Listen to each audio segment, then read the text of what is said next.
Hey guys, this looks like a fun one. It says rationalize the denominator, and we're given 2 divided by the cube root of 3 minus the fourth root of 5. To accomplish this, we need to find an equivalent expression that does not have a radical in the denominator. If you want to try it on your own, pause it right now, because I'm going to go through it in 3, 2, 1. First, let's visit some problems you would typically see in a high school algebra class. Something like 3 divided by square root of 5 or 2 divided by 4 minus square root of 3. If you ever have a single square root in the denominator, you just multiply top and bottom by that square root. And for this one, after we multiply across, we get 3 root 5 over 5. This is equivalent to this, but this does not have a radical in the denominator. This example is done. Let's put a box around it. And here's another type of problem you typically see in a high school algebra class. In this case, you want to multiply top and bottom by the conjugate. So for 4 minus root 3, it would be 4 plus root 3. The reason you do this is because we're making a difference of 2 squares. By doing this, both the a becomes squared and the b becomes squared. And that's what we want to happen here. We want this to be squared and we want this to be squared. Because when you square this, the square root will go away. And that's our goal, to get rid of the square root. So let's multiply this really quick. On top, the 2 will distribute. So we have 2 times 4, which is 8, plus 2 root 3. And on bottom, because of the difference of 2 squares, we end up with this first term squared, 4 squared, minus the second term squared, root 3 squared. And now we're done with these notes. So for this term, the square root and the square will cancel each other out. So we end up with 16 minus 3, which is 13. So this fraction is equivalent to this fraction, but this one does not have a radical in the denominator.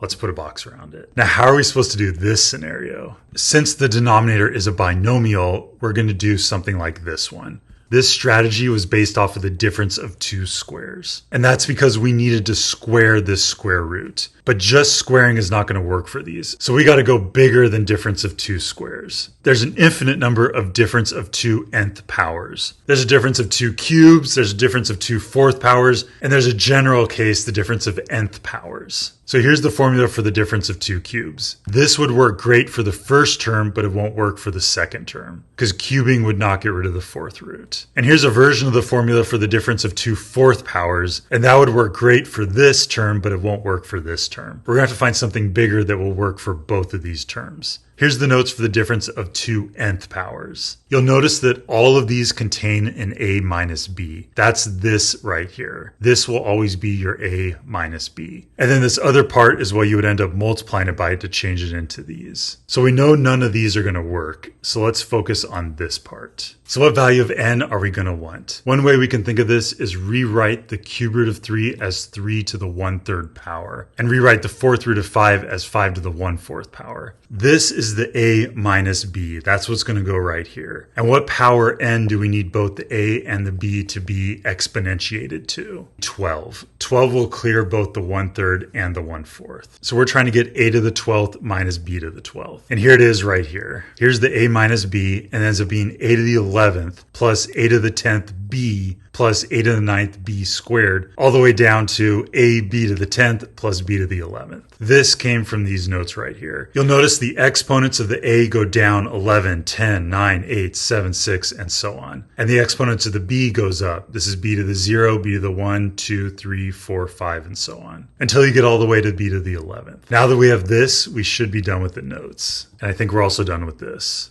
and this. So let's figure out what this is going to be. In the place of all the a's, we're going to plug in cube root of 3. And this can be cleaned up a little bit. For example, this term here, the cube root and the cube will cancel each other out. So it ends up being 3b to the 8th. And then the cube root of 3 to the 6th, that's just this squared. So this is going to change into 9. So we have 9b to the 5th. And then for this cube root of 3 to the 9th, that's just this cubed. So this whole thing is going to change into 27, and that'll be 27b squared. There's probably more stuff we can clean up, but next I want to plug this in for the b's. So in the place of all the b's, I plugged in fourth root of 5. And now same thing, we can clean up stuff here. For this term, the fourth root and the fourth power will cancel each other out, and the 5 is the coefficient that can go to the front. And this fourth root of 5 to the 8, that was the square of this, so this would be 25. And 3 times 25 is 75. And let's give ourselves more room up here. Let's bring the plus down here. Now this 11 power up here, we can think of that as 9 plus 2. And earlier we showed the cube root of 3 to the 9th was 27. So this whole thing would be 27 cube root of 3 to the second power. And same thing, this cube root of 3 to the 10th, that also has a 9 in there. So this would be 27 cube root of 3. And we still have the fourth root of 5. And then the fourth root of 5 to the second power, this can be simplified to square root of 5. And using the same properties of radicals and exponents, most of these can be simplified the same way. This would become this